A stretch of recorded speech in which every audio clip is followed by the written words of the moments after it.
Welcome back, everybody. Cool day today, Jason. We're in the middle of like a mini UFO flap. Oh, it's weird. It's a really weird. This is February 12th, I think, that we're recording this episode on. So, Yeah. yeah, it's weird. It's a weird time. Yeah, just before 2 p.m. And I think there was one over Alaska on Thursday or Friday. One in Canada got shot down yesterday or the day before. Last night in Montana, they closed some airspace. Now China's saying they got one. I just got a report that in Michigan, they had blocked off a chunk of airspace. Now they're scrambling jets. So very rare to be able to record a show in the middle of this much UFO activity. So let's get into that. I mean, it's kind of impromptu. It's not in our notes, but we don't really script our shows anyway. And today's guest, Mindy Tautfest, Dean of MUFON University. Nice to see another powerful female in ufology. And 2 nights ago, she was on the new show of Ancient Aliens, where MUFON was featured. So we're going to ask her about that. And also, I read she's a near-death experiencer. Very cool. And perhaps that's what got her into this. We're going to find out. So we're going to roll our music. It's UFO Flap Sundays on UAP Studies Podcast. We'll be right back.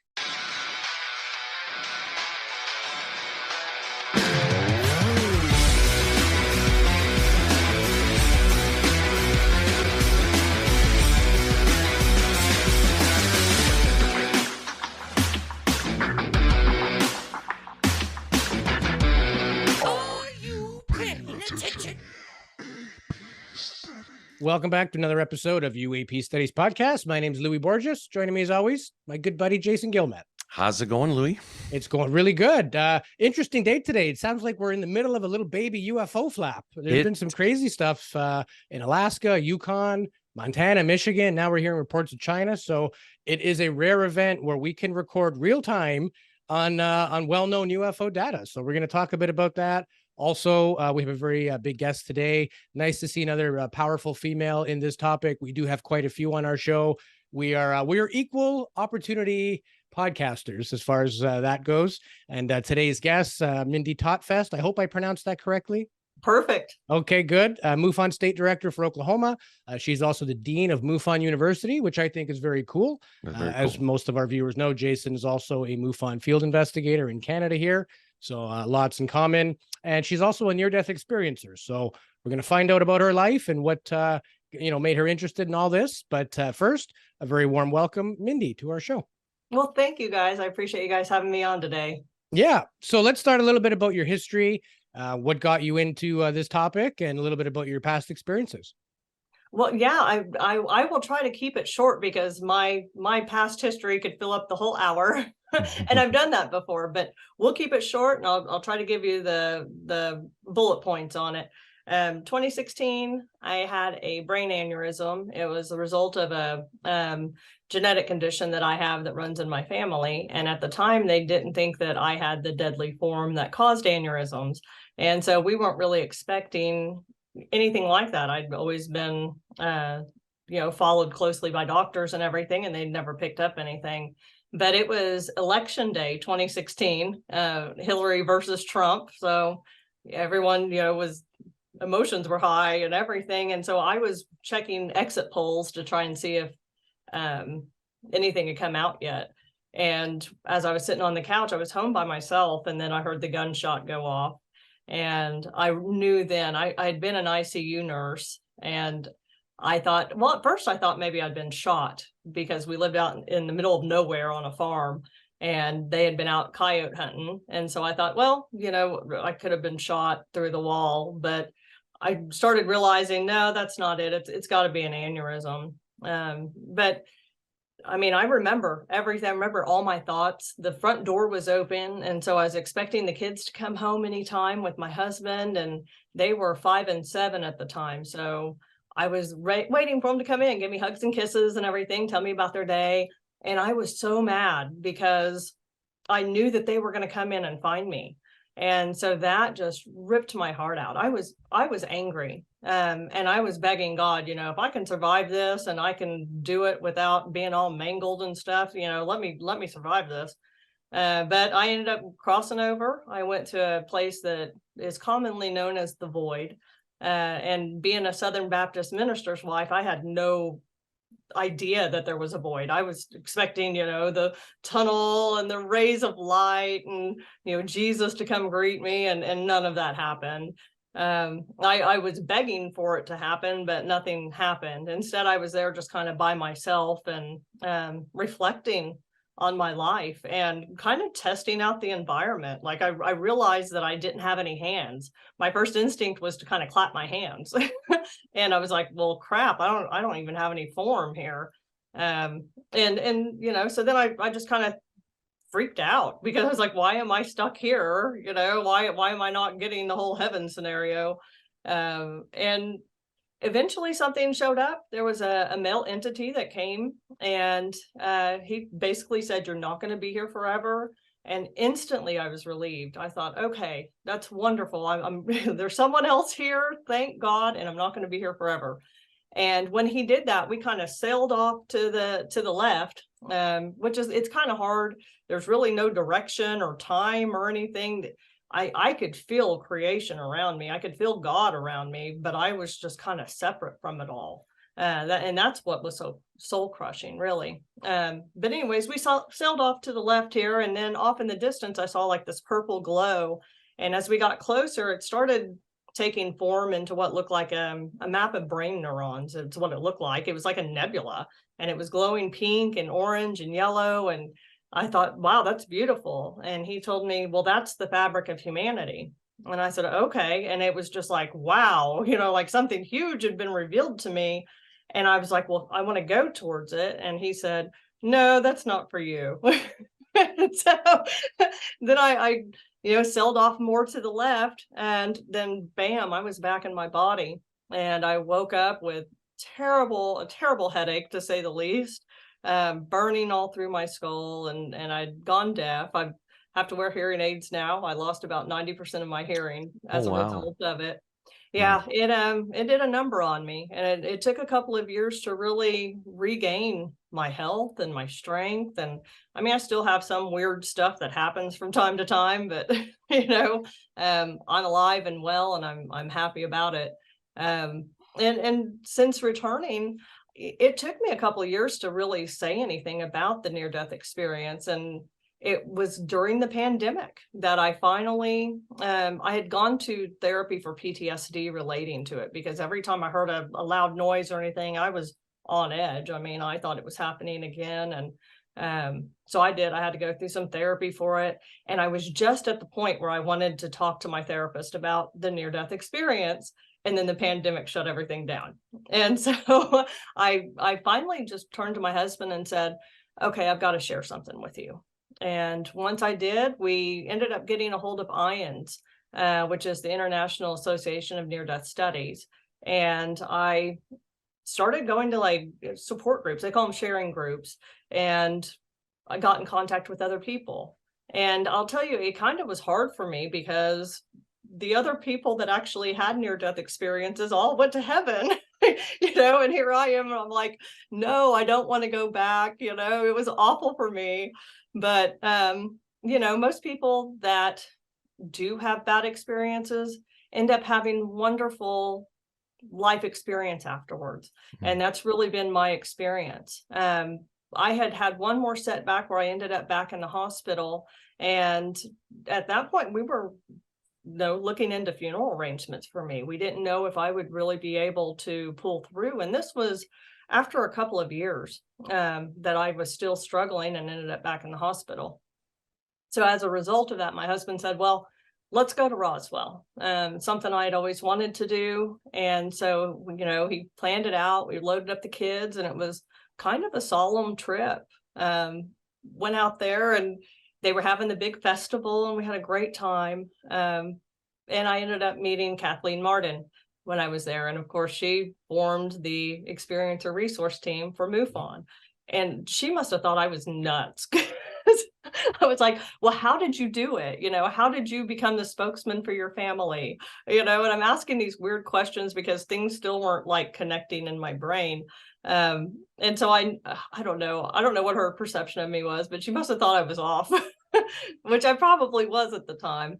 But she inspired me. I mean, I had always wanted to be an expert in ufology. I had studied it since I was a kid. I was the kid riding my bike to the bookmobile and checking out everything on cryptids and UFOs and ghosts and everything that I could get my hands on.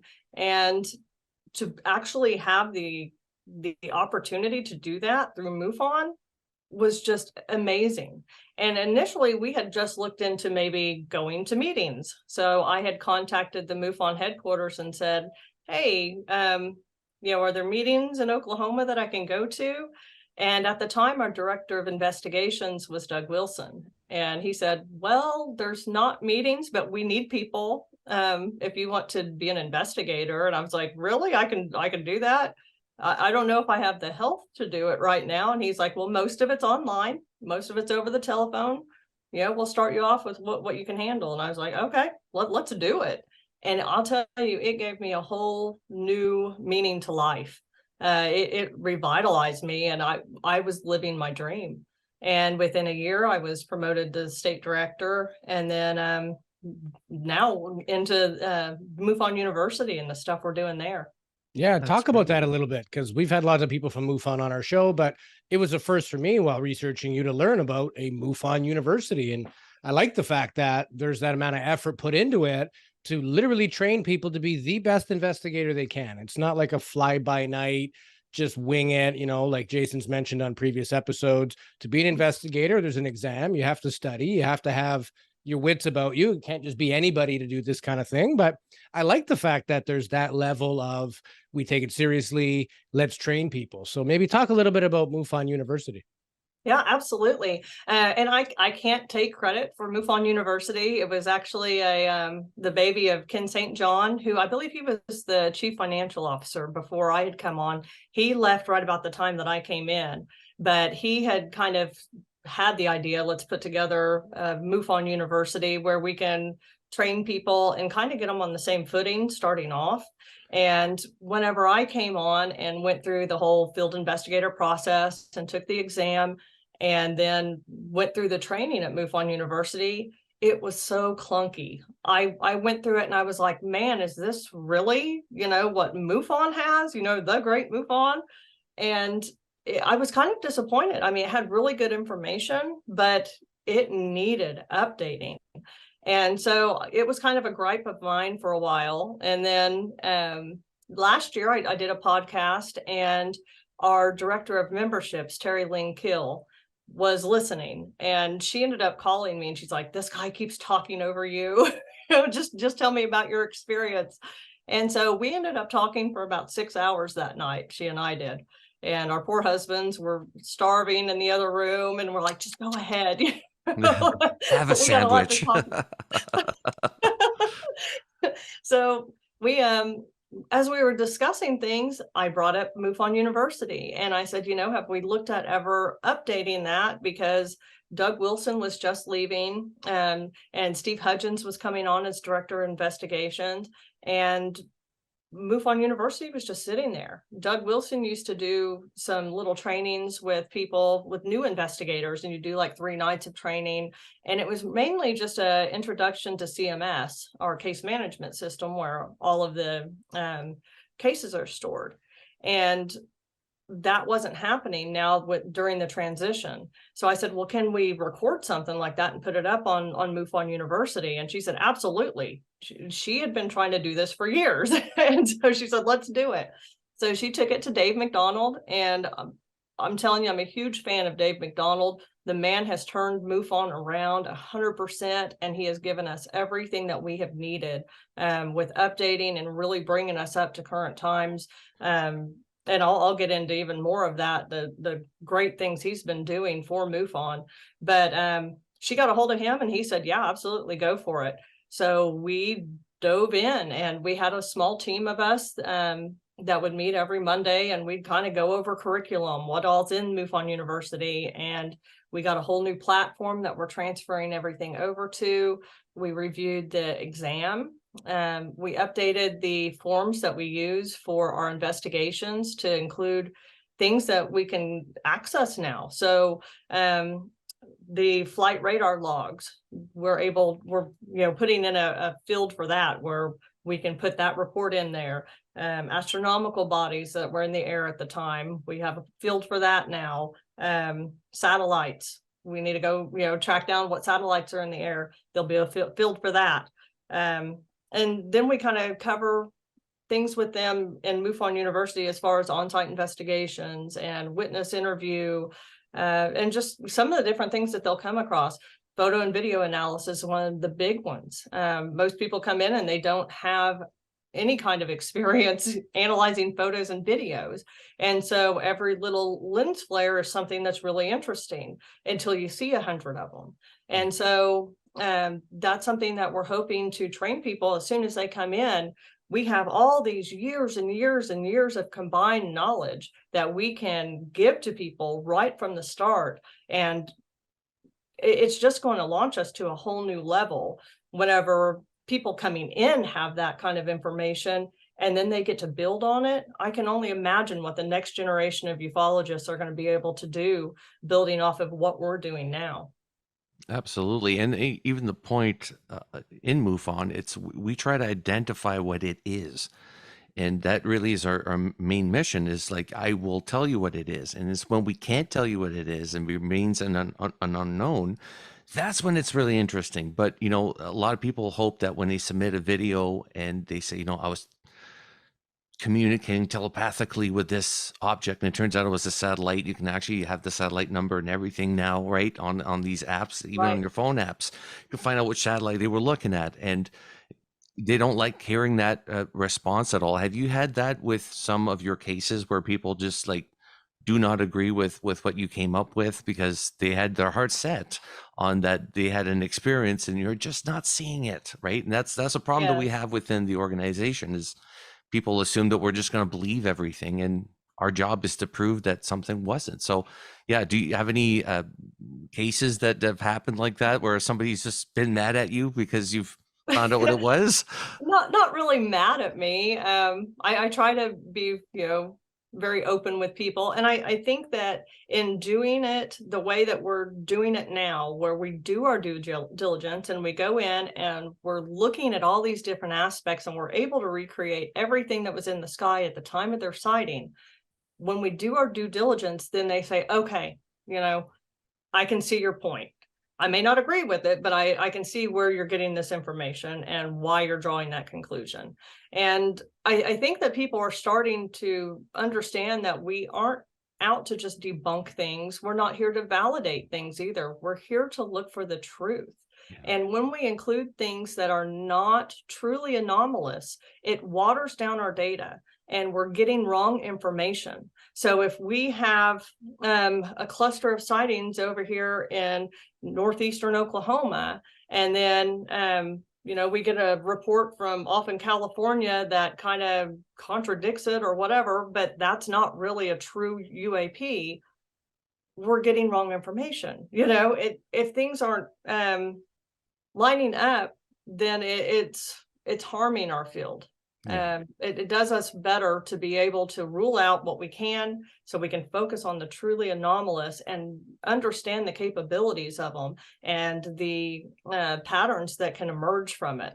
So like right now, October, November here in Oklahoma and into Missouri, we were having kind of a mini flap going on here.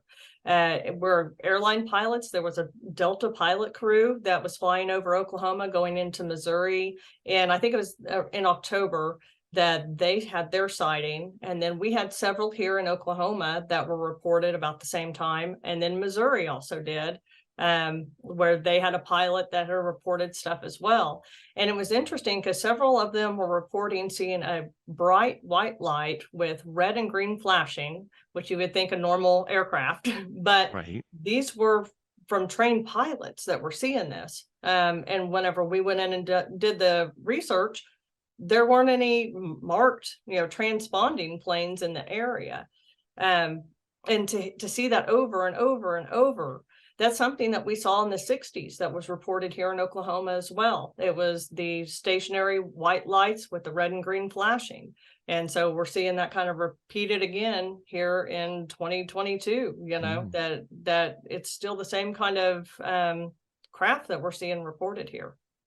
Wow. In the last couple of months, there's been lots of talk of Enigma Labs, which is basically a group that's petitioning the public to send us their reports, but they're kind of hiding behind a veil of anonymity, sort of cryptic writing on their site. Essentially, from what most people are gathering, is they've come up with an algorithmic spreadsheet to rank cases.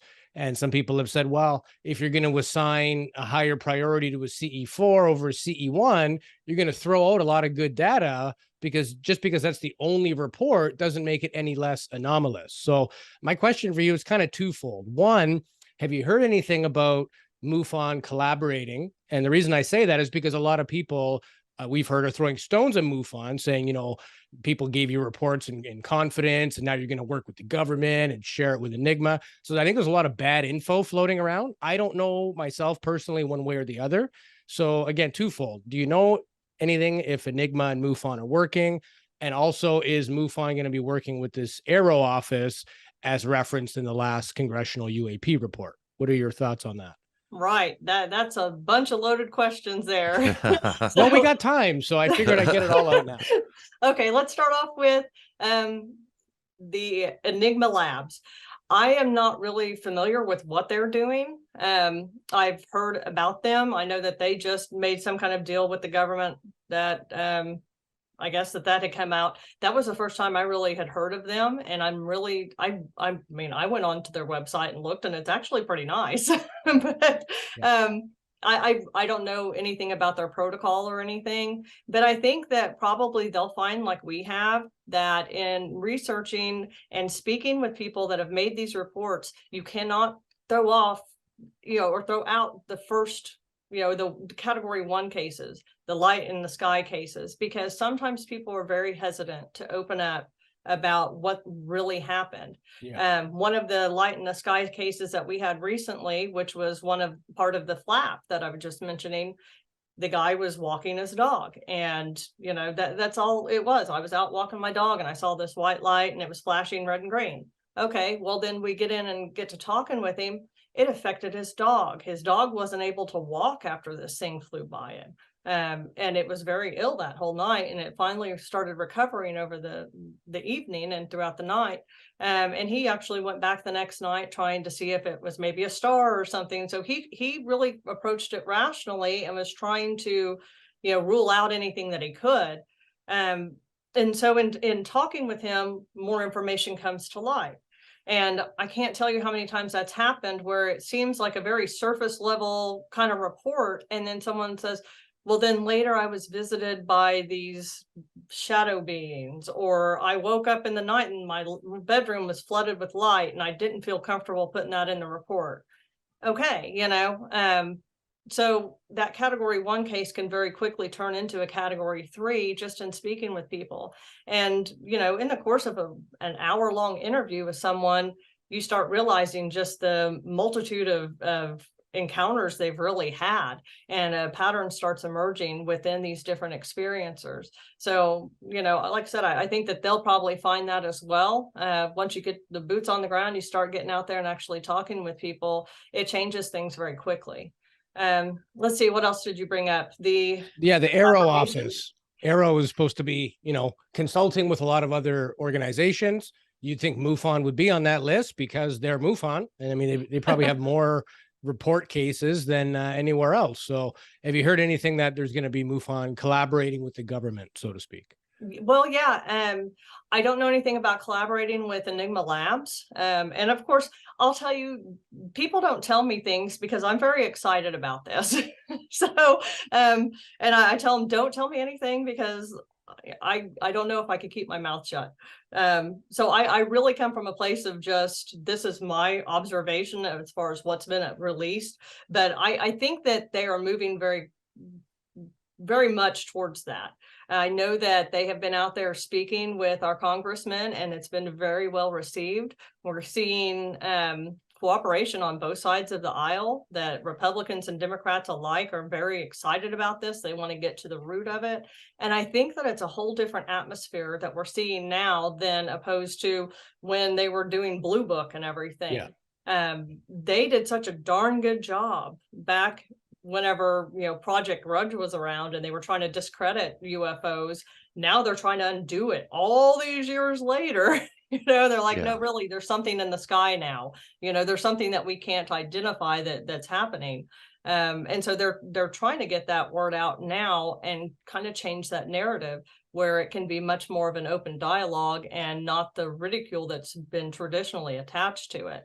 But I think that that we are in a position now to collaborate with them where we can bring years and years of experience together with the funding that the government has and the capabilities that they have. I mean, let's face it, MUFON is a nonprofit. We do not have, access to satellites, all of the high dollar things that our government has. And I think that we have an opportunity here to really get closer to answering the questions that we've had for all of these years. I think it's our best shot. And I think that we have to approach it in good faith. And hope that our government is doing so as well. I think that there's probably factions within the government. Some are wanting to keep things more secret. I think some are wanting it to come to light. And we know that some are wanting it to come to light. We've seen Rubio and other, come forward and saying, we need to know about this. The American people deserve to know. Mm-hmm. And that's what we're heading towards. That's what we're trying to get with any kind of collaboration. And I know that they've been in constant talks with the government, and things have been going well. That's as far as I know. And that's kind of what Dave's put out in the MUFON Journal. And, I'm hoping to hear good news soon. I would look forward to it. And I'll tell you, I'm not approaching it from a place of ignorance. One of the first things I did whenever they brought that up, that, that we might be trying to partner with the government in researching, I looked back to see what happened with the Bigelow Agreement.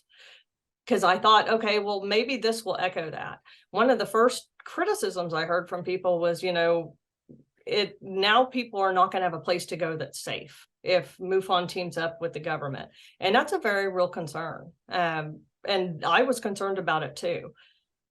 What happened with the Bigelow Agreement was MUFON put a thing on their website whenever people went to report a UFO, and they could opt out of sharing it with third parties. And so I wonder if that is what we will be doing, if there is any kind of an agreement where people can opt out of, hey, I just want to stay with MUFON, or it's okay to go ahead and share this. I don't know if that's how it will go, but that gave me confidence and insecurity in that, knowing that people will be protected, or they were protected before through the Bigelow Agreement. And so people that did not want it shared, it was not shared with anybody outside of MUFON. Right, which was one of the main concerns, because MUFON, a lot of people have heard of it, but a lot of people have not heard of it. They're just, oh, actually, just found out about it through this podcast, or because it was recently mentioned in the news. So we haven't really established that trust yet to say, hey, we're working along with the government. Well, who's MUFON? And people look into it. Maybe there's, yeah, you're right. There might be trust issues there because nobody really trusts the government, and the government's sudden interest in these things as of late has been, sort of dubious at best. I mean, we don't know what they're up to and why they care all of a sudden. Speaking of which, we have to address this because it is February 12th as we're recording this. There is a flap that's going on right now. There's been 5 incidences with UFOs or UAPs in North America and now China as well. So let's talk a little bit about this little flap that we're having, because some people are going to be wondering about this. Louis, I'm going to pick your brain first.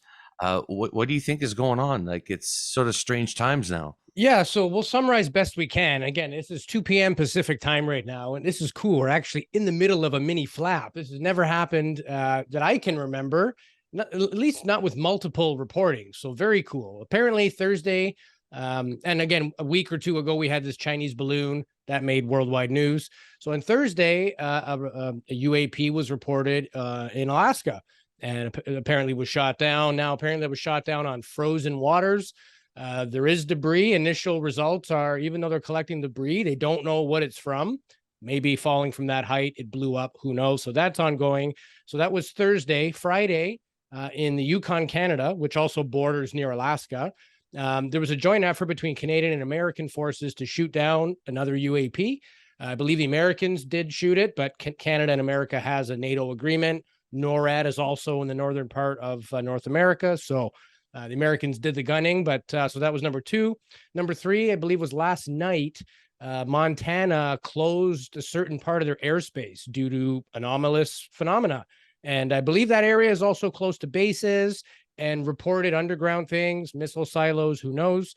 And then this afternoon now, there was a report that Michigan over a lake closed their airspace, and the subsequent report said that they are now scrambling jets. And then China reported one as well. So 5 incidences in the last 3 or 4 days. Yeah, let's get everybody's thoughts on that. What do you think, Mindy? Have you been following this? Well, of course I have. But I'll tell you, I think one of the interesting things about the reporting on it is that we're seeing the terminology UFO instead of UAP when they're talking about this. Or weather balloon, for that matter.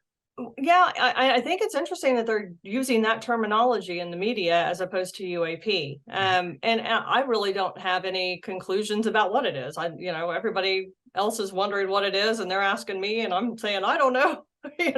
I'm waiting to see, what they come out with. I've heard different things. The one over Alaska supposedly didn't have any means of propulsion on it. And one of the jet pilots had said that it interfered with his instrumentation some. So, obviously there's something going on there. Then the one that was shot down, was it the balloon that was shot down over the coast of North Carolina, South Carolina? They're still recovering bits of it. And we're not hearing much about kind of its construction or if it's anything like the others. I think that this is really pointing to the importance of the formation of AARO and the ability to share that kind of information between the departments within the government with tracking anomalous things in the skies. And I think that even it shows why MUFON would be an important part of that, because if we're having civilians on the ground reporting lots and lots of things, in one area, then it's kind of sending up those red flags where the government can go in, check with the different departments and say, okay, we've got a lot of civilians reporting something over here in Alaska. We need to see what's going on. It is a matter of national security. I don't know if this is alien. I don't know if it's from China. I don't know, but it's something that we need to be aware of and we need to be able to track. And I think that AARO is a very good office to be able to do that. Interesting choice of language too. Like the balloon was a balloon. It's always been called a balloon. And the thing I don't understand is how do they know it was a Chinese balloon on the first report like that? But anyway, we can get down that rabbit hole of conspiracy theories and all the rest. But that's clearly a balloon. The others have been called UFOs. One of the reports back, I think it was ABC News, they had said that it was cylindrical. So we're not talking a balloon if it is a cylinder. And then you hear the report of 40,000 feet, but no visual sign of propulsion. I'm thinking like the 5 observables where there's no control surfaces, no heat. They just seem to be cruising at 40,000 feet with nothing as an engine, no heat signature on that type of radar. And then malfunctioning with people's, equipment. It's interesting that they use the more stigmatic term like UFO versus UAP. I don't know. My personal opinion, I think this points to man-made. I don't think we can actually shoot down real UFOs just due to technological amazement, like we're not even close. But yeah, if it was really, they wanted to keep it secret, they would. It wouldn't be in all the news. So is this a controlled disclosure? Is this kind of like a false flag event? There was somebody who commented on that a month ago that there's a false flag event coming in a month's time. And now all this. So I find it very coincidental. What do you think, Jay? You've been pretty quiet over there. I can see you're thinking. What do you think? Oh, I'm always thinking. I think it's a play. Usually the media and especially the government is very particular on their choice of words. Even the blue tie, you know, you're the one who mentioned that to me, Louis. The blue conveys trust. Yeah. And, you know, people can trust you more if you're wearing blue, a blue suit, blue tie, right? Yeah. That's exactly what that spokesman for the White House was wearing, a nice blue tie. Breaking in the story was shot, you know, a UAP or UFO above Alaska. Like, don't worry about it, but you should know, right? Something's going on. I don't know. It's the perfect, you know, I think storm of the fact that you also have us on edge thinking it's China's ability to spy on us. Maybe they have weather balloons everywhere, but then China's going, hey, we got him too. You know, we got to clear out an area. Like earlier today, who knows if they shot it down or not, but they did clear an area. They did send out a warning. They're experiencing it as much as the United States, and I doubt that the United States would allow crafts to come that close to the military installations, and especially if they're keeping nukes or any warheads, you know, around that vicinity, and say no fly zones, you know, something's there. That to me is not China. There's no way you could go halfway through a country and just settle there and watch their operations at close range. That's just, let's face it, that's And not with a balloon, not with archaic, with a camera on a continue string. doing what you were doing. We're just watching. Yeah, like give them a little more credit than that. If they're gonna spy, they know how to spy by now. We do, the Russians do, Chinese do. Pretty sure that's what all the satellites are for. I can't see them being like, yeah, let's just see if they'll catch a balloon with a pencil attached to it. It doesn't make sense. Yeah, and if you got like the official, was it the governor or the senator of I want to say Montana. I'm not sure if it was Montana, the one with the recent sighting. Anyways, he's saying, yeah, there's something there. Like it may be nothing or it may be something. It's like, wow, that's really freaking vague. Like could be something or it could be nothing. Well, what if it is something? Like that's breaking news. You know, was like there something in controlled airspace or not? Yeah, let's just clarify that. Yeah, you know? And he pretty much said there was, you know, there's just, but it could be nothing. You know, like I hate when they say that could be nothing. Like it's not some kid playing around with a drone. I mean, this is a craft at 40,000 feet. Yeah. Yeah. Or directly above their installation. So, I mean, we keep hearing about that. Like it could be, you know, Russians. I don't think so. You know, the logistics of getting a craft to that specific location in the middle of a country is a nightmare, much less like being visible to the rest of the crew on the ground. So yeah, something's going on. I'm not quite sure. That's a good point. That's the point of spying, not to get caught. Get the info, get the hell out. Nobody knows you were there. I'm pretty sure that's what the CIA has been working on forever. But anyway, we digress. We want to get back to MUFON again, because on Friday, MUFON was featured on the new episode of Ancient Aliens, and Mindy was on there amongst some other brilliant minds and contributors. So for those people listening in Canada, it did not air. I think there's a delay in the network, or perhaps it's going to come at a later date, but it did air in the States. And Mindy, maybe you could just tell us a little bit about that episode and what was discussed. Yeah, it turned out so good. I'm so proud of them and the episode that they were able to put together at Ancient Aliens. They were wonderful to work with. I'll tell you, when they flew me out, they just made me feel like family and just took me in and guided me through the whole thing. And I couldn't speak any more highly of their whole crew. And so the episode was basically, I was told, and I heard that Earl Grey was told this as well, that it was Ancient Aliens' love letter to MUFON. And it really came across that way. They just kind of gave everybody an introduction to what MUFON is and kind of our history. And they had me on there speaking about the Miracle Mountain schoolyard encounter that happened here in Oklahoma and was the #1 case of the year this last year. And I got to present that at the symposium. And they had Earl Grey on there speaking about his personal encounter that he had following becoming a field investigator with MUFON. And I think that was the first time he's ever shared that publicly. And so I was proud of him for being able to come forward and share that. I know he was kind of nervous, but he did such a wonderful job. And Kathleen Martin made an appearance on there in support of him. I know that he and her are very close, and he was really hoping that she'd be able to make it on there. And so it was kind of a surprise to him. So that was kind of neat. Let's see, they showed the boot camp that takes place out in Arizona every year. And I told them that they can probably expect it to be overflowing next year because there's like a limited number of spots. I think it's like 40 or 50 that they allow And so I'm sure that people are going to be fighting for spots there next year because they do an amazing job. Everything I've seen of it, I've seen Stacy Wright, the state director there, speak about some of the things that they do at the boot camp. And I kind of want to go myself.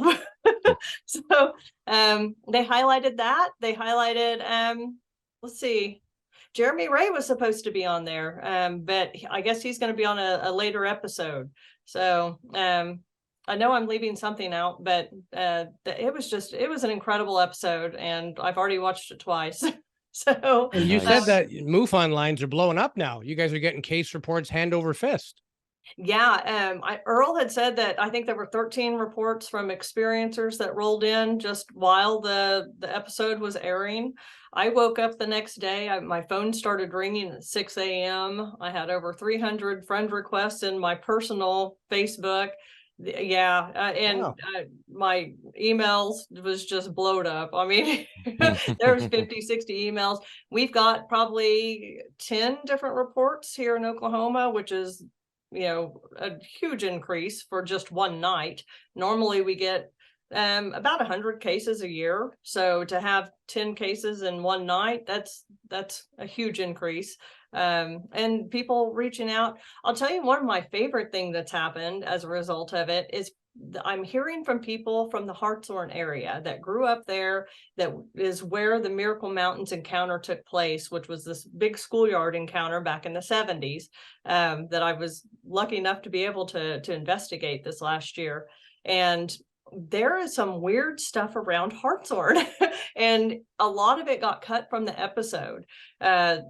And I know that some of the producers were wanting to maybe try to make it its own episode, because there's so much to this case that, I mean, it took me nearly a year to investigate it, and I could still spend another 10 years investigating it and not have all the information.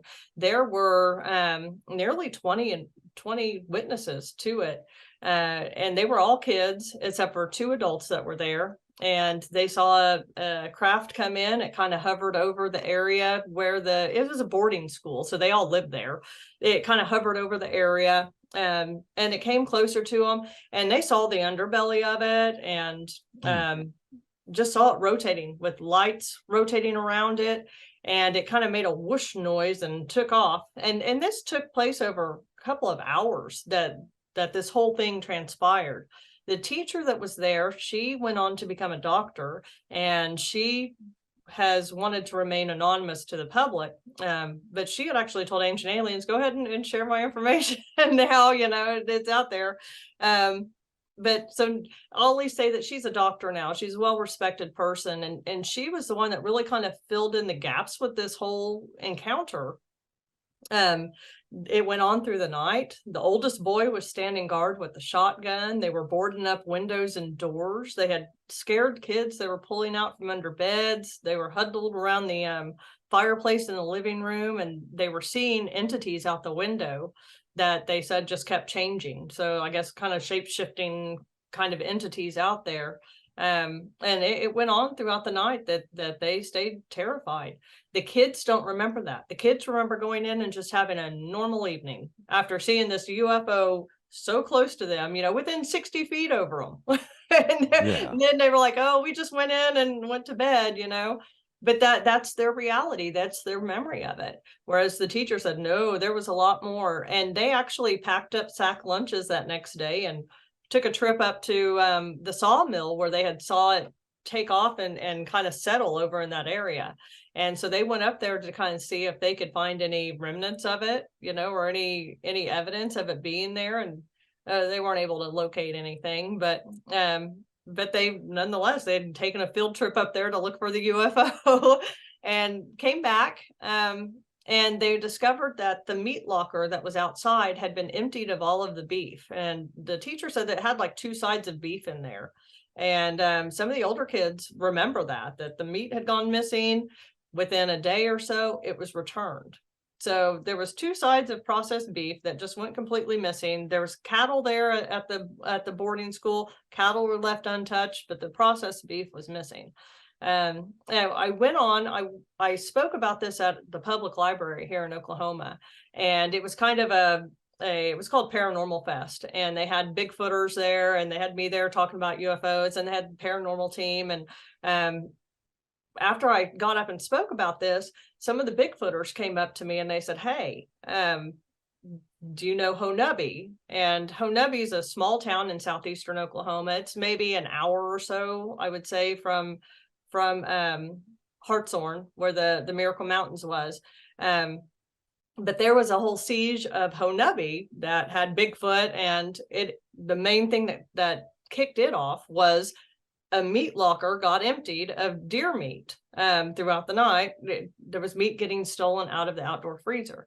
And so it kind of unfolded the same way, where they were standing guard with guns and everything. And of course, they attributed that to Bigfoot. But that whole area over there around Hartshorn is it's weird. I mean, we have ghost lights over there. We have Bigfoot sightings. We have the UFO sightings. There's newspaper articles. There's one in particular from like the 60s where it actually mentions Bigfoot and UFOs, where it says the UFO was looking for Bigfoot. And so there's a long history from the 60s on, even up to today, that things are still transpiring. The Bigfooters have seen these glowing orange orbs hovering over the treetops in that area while they were out there looking for Bigfoot. And I've heard this from several of these people in different instances. We have one case on file at MUFON from a Bigfooter that saw one of these orange orbs hovering over there.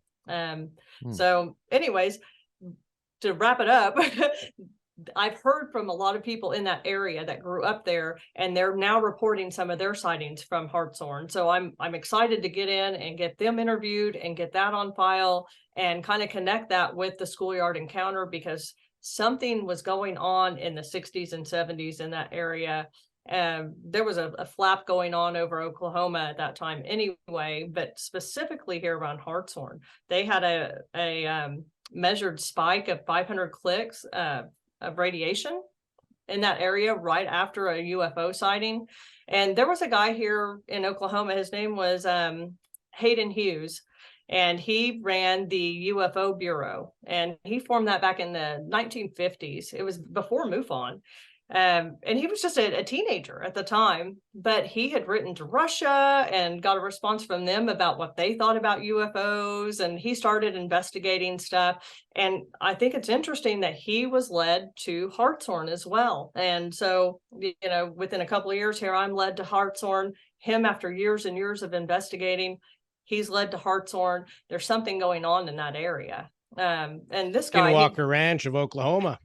Pretty much. That's why I'm beginning to believe. That's why I'm so excited to be hearing from these people and to get their stories, recorded, so that we can get a better idea of what was taking place in that area and what is continuing to take place in that area, because something's going on out there. I don't know what they're drawn to, but something's happening. It's funny because you're mentioning about the school, and there's so many incidences in the past of UFOs in schools.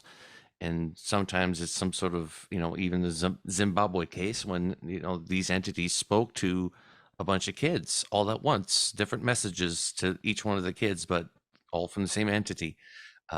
So hearing these cases, you're like, okay, so obviously they're interested in where the kids are at for whatever reason.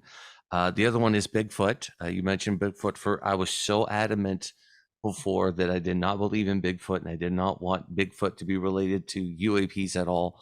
And the more that Louie and I told you they were related to UFOs. The more Louie and I are digging into it, the more it seems that they are related, that there's some sort of correlation between the two, like where one is seen, the other is also seen. And, or strange lights, orbs and stuff like that, where Bigfoot is reported to be. I hate to admit it, but it looks like there's something there that we have to look into. There's some sort of correlation, the two are linked somehow, but it seems like it's linked to everything as well. Like you were mentioning your consciousness in your near-death experience. Your consciousness, was it the same from, when you knew you were in your body and something was wrong, to when you say you were out of your body? Was that like an seamless flow of consciousness to you, or was there a fading in and out? No, there was no lapse. I was in my body and I was out, and I have full memory from that whole transition. I kind of had closed my eyes, and then the next thing I knew, I was in darkness, and I'm like, what the heck? Because I was so upset. I mean, I was angry. Right. I'm not even gonna lie, I was angry at the time, and I was so absorbed in my own emotion at the time, I didn't even realize where I was until I started looking around. I'm like, oh my gosh, I'm not even like on Earth anymore, you know? Like, and so like there was no lapse. I had a steady stream of thoughts the whole time, but when I was over there, it was just completely unboxed because there was like no containment within my body. I was just my emotions. I was just my thoughts. I was just my consciousness. And I'm actually wrapping up. I was hoping to have it done this weekend. I'm wrapping up my book on the subject, and it goes all into detail of everything I encountered over there and just kind of my thoughts on it. Because whenever I came back, I really kind of struggled with kind of reintegrating into reality. It took a couple of years, and I know there's a thing called derealization, and that can happen after trauma. But and I think I did have some derealization, but I also knew that there was another reality that was so much bigger and so much more real than this. And so I really kind of struggled to reintegrate here because nothing seemed real, you know, because I know that there's so much more. And so I got really into researching simulation theory and consciousness, and kind of looking at things from that perspective. I got into looking at the gateway process, which the government had done back in the 70s and 80s, actually, with Colonel McDonald, was it? Where he looked into psychic spying and stuff. They were trying to go into astral, realms and get information from entities there. And I mean, that's exactly what I did. I went into another realm and got information from entities there, where he showed me different things around there. So it's all interrelated, and it all relates back to UFOs. It all relates back to the paranormal. And I know MUFON takes the strong stance. They're very nuts and bolts within the investigation of UAP, but there are so many different minds within MUFON. And so there's always varying opinions. And I think that it's good to have both sides. So we have the nuts and bolts guys. I couldn't tell you much about propulsion systems. I know a little bit, but I bless the men that do know, and the women that know about propulsion systems. Me, I'm more on the consciousness side of things. But I think that when we bring everybody together and we can have these conversations, things start lining up. I made a connection with a gentleman on LinkedIn this last week, and he had some way of putting my consciousness stuff into a, like formula. And I was sitting and reading this going, oh my gosh, what he says makes complete sense. And he's putting it into, scientific terms that I may not have had the words for, but it makes perfect sense. And he's saying the same thing I am from a whole different perspective. And I think it's incredible to get these different minds together and really kind of bounce off from different perspectives. That's how we're going to come up with new breakthroughs in this area. Yeah, and it's such a vast area too, just the study of the phenomenon. And it's heavy. I was going to mention this with MUFON when I received the book, to start studying for the exam. I was a little disappointed at how thin it was, because I think it should have been a volume that is, worthy of a university. So you should be able to kill a man with the book, all right? Because of the amount of information that is needed to cover this subject. I mean, it did very well, touching on a few, this is how you should approach this and that. But I always thought it should be bigger than that. This should be a course that somebody, has to take, because there's not, once you open up one door, that door opens up 3 doors, and each one of those doors opens up more doors. And, 3 years in, we got more questions than we have answers at this point. You know what I mean? Like, it just keeps going forward.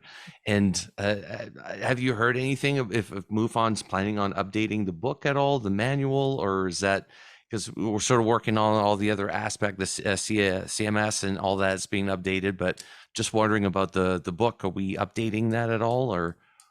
Not that I know of. No? th- it has been a good guide for years and years and years. And so don't fix it if it isn't broken kind of thing. Right. And there might be changes, you know. I know looking through it, like there's some long chains of URLs and stuff, and I'm like, you don't put that in print. You Yeah. know? So there's things that need to be updated in it, but it's going to be a process. Right now, it is good as it is. But in MUFON University, we're trying to bring in some of these other aspects. I know ERT just put together a fantastic training for their people that I've got to break up and get added into it. And we're hoping to get it launched sometime this year, but we're waiting on the forms to get integrated into CMS so that we can continue with doing the video walkthroughs. But I mean, there's so much going on in the background of MUFON right now. That's what I was saying about Dave. He has just opened the door to so many things. We've got MUFON University that's being updated. We just launched the map app. Have you had a chance to look at that? Not yet. Oh my gosh. Yeah. I opened it today. It's #1 in top downloads in the Play Store today. Oh, nice. Yes, and I don't know if the gentleman wants me to release his name, but the guy that built it is incredible, and he has been working on all kinds of things in the background for MUFON. We're working on getting some watermarks to put on videos and stuff. There was problem with people taking videos and then trying to attribute it to different things, and we're not about that. So we want the truth to follow these videos, and the people that submit them should be able to tell their stories and not have some kind of fictional thing attached to it. So we're fixing that. What else? There is the Observer Network that they launched. I don't know if you've had a chance to go on there. It's like the forums of old where people can get on there and, share their different ideas, and it's all just about UFOs. So they're launching all kinds of different things right now, and there's a lot of moving parts, so maybe eventually the manual will get an update as well. But man, we're working on stuff, and it's exciting. It's an exciting time to be part of MUFON. Yeah, and maybe it'll be a digital manual at that point, just something that we can all have on the phones, even There recordings. is. See, I wasn't even aware of this. Nobody tells Well, me you've been anything. an investigator for a while. It's not like you just got the book yesterday. So maybe they have updated since you joined. Yeah, Somewhat. most likely. Let's just put it that way. But also, they don't tell me anything. They just don't tell me anything. No, that's awesome. Mindy, I think, talking with you, it motivates me to be a better investigator. I have not investigated anything in a while. They did send me a case not that long ago, and I haven't even looked at it. I've been so bad, but, preoccupied with work and the podcast, so I haven't had much time. But I do, speaking with somebody like yourself, it does motivate me to get back into it and keep investigating it as best as I can on this. Louis, do you have any final questions for our guest today? Yeah, Mindy, tell everybody where they can learn more about you, follow you, maybe the name of your book, if you've got a title. Sure. The title of the book is going to be Dying to Meet Them, One Woman's Incredible Journey from NDE to UAP. And it will be coming out through Unex Media, who you're part of now. Nice. Our new home. Vargie will be doing it. And so I'm hoping to send the completed book over her this week. And then I will be speaking about it at the Unex conference. I don't know if you guys will be there in Missouri in October. If people want to get a hold of me, they can contact me through Oklahoma MUFON Facebook page. It's just Oklahoma MUFON, Mutual UFO Network, or through the national website. You can find my my email address there, mindy.mufonok@gmail, or I think that's probably the best way to get a hold of me. Awesome. Very good. Well, we really appreciate you coming on the show. And again, you mentioned the NX Network. That is a new home for UAP studies. In fact, today is our first episode. So we air every Sundays at 8 p.m., 11 Pacific. And of course, we have our YouTube page, Spotify, Apple Podcasts, Twitter, Facebook, you name it. Please like and subscribe. It definitely helps us get shown to more people. I think being Canadian, YouTube kind of screws with our algorithm a little bit. We get a lot of comments saying, how did I not know you guys existed? You guys are awesome. So we like to stay humble. Thank you for the comments. And we want to keep bringing you more amazing guests just like Mindy. And Mindy, we'd love to have you back again sometime Time Absolutely. flies. You're very well spoken. We're both more excited now than ever. And it's a UFO Flap Sunday. So we're all enjoying this in our digital living room. So thanks again for being on our show. We'd love to have you back. Thank you.